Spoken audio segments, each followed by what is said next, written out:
സച്ചിദാനന്ദൻ 80 വയസ്സും. എങ്കിൽ മലയാളിയുടെ പുത്തൻ ഭാവുകത്വത്തിന്റെ വയസ്സാണത്. മലയാളിയുടെ പുതിയ ഭാവുകത്വത്തിന് അദ്ദേഹം തണലും തളിരുമേകി നിൽക്കാൻ തുടങ്ങിയിട്ട് 60ഓളം വർഷങ്ങൾ കഴിഞ്ഞിരിക്കുന്നു. ദില്ലി ദാലി എന്ന ഈ പോഡ്കാസ്റ്റിന് ഈ പേര് വരാനുള്ള കാരണം പ്രിയപ്പെട്ട കവിയും ഗുരുതുല്യനുമായ സച്ചിദാനന്ദൻ 1992 എഴുതി തുടങ്ങിയ ദില്ലി ദാലി എന്ന കവിതാ പരമ്പരയാണ്. ഈ പോഡ്കാസ്റ്റ് തുടങ്ങിയിട്ട് 30 ദിവസങ്ങൾ പിന്നിട്ട 2020 മാർച്ച് 20 സച്ചി മാഷ് ആ കവിതാ പരമ്പരയിലെ ആദ്യ കവിത ഈ പോഡ്കാസ്റ്റിനായി ചൊല്ലിയിരുന്നു. എന്റെ കൗമാര യൗവനങ്ങളിൽ സ്വപ്നം കാണാൻ പഠിപ്പിച്ച കവിക്ക് അദ്ദേഹത്തിന്റെ 80ാം പിറന്നാളിന് ഈ പോഡ്കാസ്റ്റ് ഒരു ഗുരുദക്ഷിണയായി പ്രക്ഷേപണം ചെയ്യുന്നു. എന്നും വഴികാട്ടിയായി കൂടെ നിൽക്കുന്ന ഗുരുഭൂതന് നന്ദി. ദില്ലി ദാലി എന്ന കവിതാ പരമ്പരയിലെ വീട് എന്ന കവിത സച്ചിദാനന്ദൻ ചൊല്ലുന്നു. ദില്ലി ദാലി ഞാൻ കേരളത്തിൽ നിന്ന് ഡൽഹിയിലേക്ക് മാറിയതിന് തൊട്ട് പിറകെ 1992 എഴുതിയൊരു കവിതാ പരമ്പരയാണ്. അതിൻ്റെ തുടക്കത്തിലുള്ള കവിത വീട് ആണ് ഞാൻ വായിക്കുന്നത്. അപ്പോൾ ഞാൻ അനുഭവിച്ചിരുന്ന ഒരു അന്യതാബോധത്തിൻ്റെയും ഏകാന്തതയുടെയും ഒക്കെ പ്രതിഫലനം ഈ കവിതയിലുണ്ട്. ഒരുപക്ഷെ ഇന്ന് എനിക്ക് അത്രത്തോളം അന്യതാബോധം ഡൽഹിയിൽ തോന്നുന്നില്ല എന്ന് കൂടി കൂട്ടിച്ചേർക്കട്ടെ. വീട്.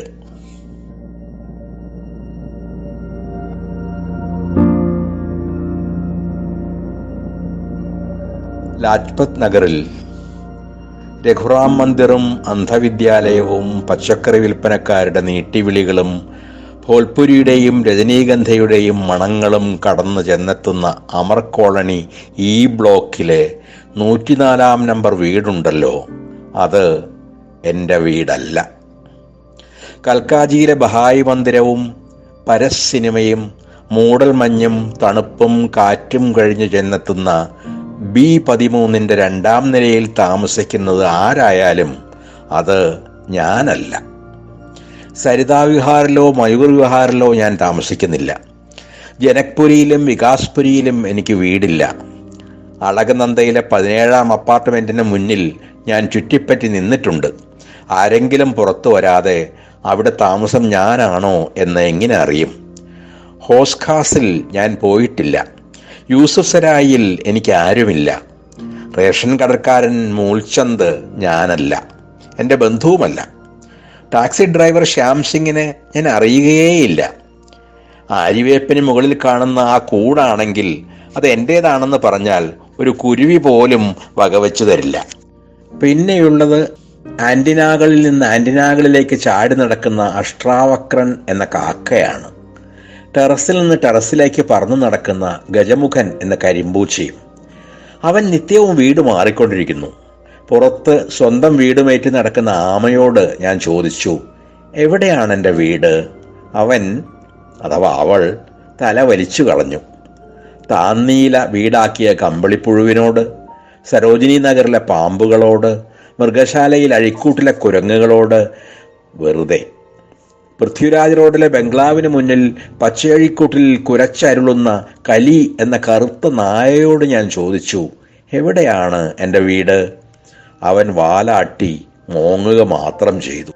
ഏറെ തെരുവുകളുടെ രാവണൻ കോട്ടകളിൽ ഞാൻ ചുറ്റിത്തിരിഞ്ഞു. പല പല നമ്പറുകളുടെ ബസ്സുകളിൽ കയറിയിറങ്ങി. അറബിക്കഥയിലേതുപോലെ എല്ലാ വീടുകൾക്കും ഒരേ ഛായയും ഒരേ നമ്പറുമായിരുന്നു. വാതിലുകളിൽ മുട്ടാൻ ഞാൻ തുടിച്ചു. അവയിലൊന്ന് തുറന്ന് എൻ്റെ കുട്ടികൾ കൈനീട്ടി ഓടി വരുമെന്ന് ഞാൻ കൊതിച്ചു. ഓരോ വാതിലിലും ഞാൻ കാത് ചേർത്ത് വെച്ചു. അല്ല, കേൾക്കുന്നത് മറ്റേതോ ഭാഷയാണ്. ഏതായാലും അത് സ്നേഹത്തിൻ്റേതല്ല. അലഞ്ഞു തിരിഞ്ഞ് ഞാൻ പാലത്തിനപ്പുറത്തെത്തി. അതാ മഞ്ഞപ്പൂക്കൾ നിറഞ്ഞ പച്ചമുറ്റം, പച്ച കർട്ടനുകൾ, പച്ചച്ച പടിവാതിൽ. ഞാനത് തുറന്ന് അകത്തേക്ക് ഓടിച്ചെന്നു. മുൻചുവരിൽ വടിവുറ്റ അക്ഷരങ്ങളിൽ എഴുതി വച്ചിരുന്നു, ക്രിമറ്റോറിയം. 1990കളുടെ ആദ്യം സച്ചിദാനന്ദൻ എഴുതിയ ദില്ലി ദാലി എന്ന കവിതാ പരമ്പരയിലെ വീട് എന്ന കവി തന്നെ അവതരിപ്പിച്ചതാണ് നിങ്ങൾ കേട്ടത്. ഈ മലയാളം പോഡ്കാസ്റ്റ് തുടങ്ങിയിട്ട് ഇന്ന് 30 ദിവസങ്ങളാകുന്നു. കൗമാര യൗവനങ്ങളിൽ എന്നെ സ്വപ്നം കാണാൻ പഠിപ്പിച്ച, പിൽക്കാലത്ത് വഴികാട്ടിയായ ഗുരുഭൂതനുള്ള ഗുരുദക്ഷിണയാണ് ദില്ലി ദാലിയുടെ ഈ പതിപ്പ്. ഇതിൽ പങ്കെടുത്തതിന് സച്ചിദാനന്ദനോടുള്ള നന്ദി ഞാൻ രേഖപ്പെടുത്തുന്നു. ദില്ലി ദാലിയുടെ ഈ ലക്കം ഇവിടെ അവസാനിക്കുന്നു. സ്നേഹപൂർവം, എസ് ഗോപാലകൃഷ്ണൻ.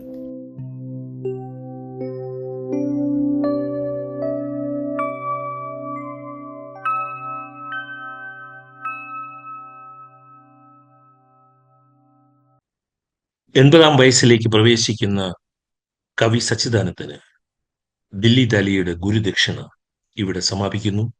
കേട്ട സുമനസ്സുകൾക്ക് നന്ദി. സ്നേഹപൂർവം, എസ് ഗോപാലകൃഷ്ണൻ.